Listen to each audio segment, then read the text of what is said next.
What are you doing? If you need to talk, use the phone. This isn't a phone talk, Walter. Your wife's out, right? Oh, I got a granddaughter a few years older. What can I do for you? Oh. Have a seat, Walter. I spoke to Goodman about Pinkman and this plan of yours. And? I'm not going to do it. Why? Because it's moronic. Saul said you've done things like this before. That's not the moronic part. Okay, so what's the problem? The problem is the boss wouldn't like it. Saul? My boss. Your boss. This is a professional courtesy. No one knows I'm here, understand? Well, you got a good thing going here. We all do. You want to risk it all on one junkie? Now, I realize you two have a history, but this kid's been on the bubble a while now. It's a long time coming. What is? I used to be a beat cop a long time ago. And I get called out on domestic disputes all the time, hundreds probably over the years. But there was this one guy, this one piece of shit that I will never forget. Gordy. He looked like Bo Svensson. You remember him? Walking tall, you don't remember? No. Anyway, big boy. 270, 280. But his wife, or whatever she was, lady, was real small. Like a bird. Wrists like little branches. Anyway, my partner and I get called out there every weekend. And one of us would pull her aside and we'd say, come on, tonight's the night we press charges.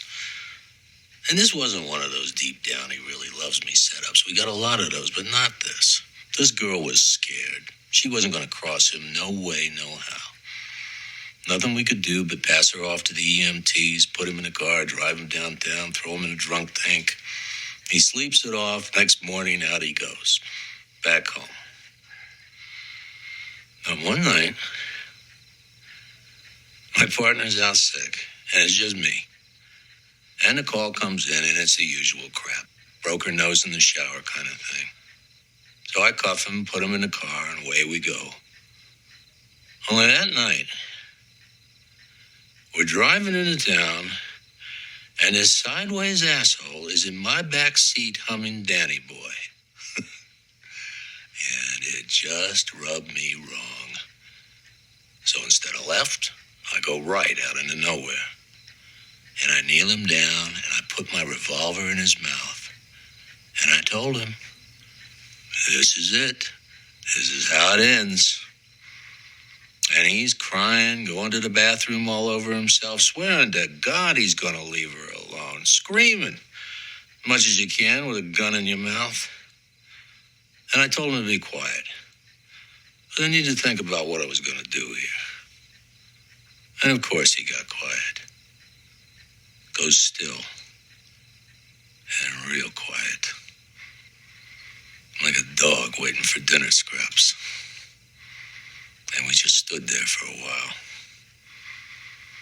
Me acting like I'm thinking things over. And Prince Charming kneeling in the dirt with shit in his pants. And after a few minutes, I took the gun out of his mouth.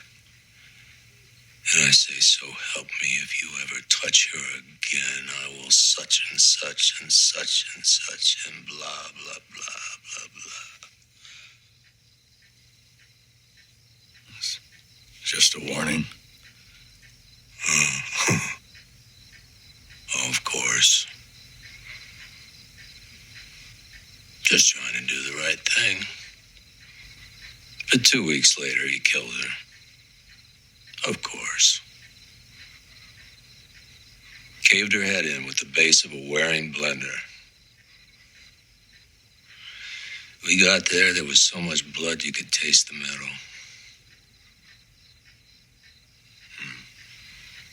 The moral of the story is, I chose a half measure. when I should have gone all the way.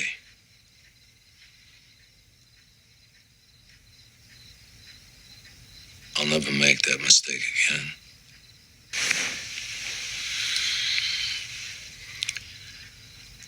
No more half measures, Walter.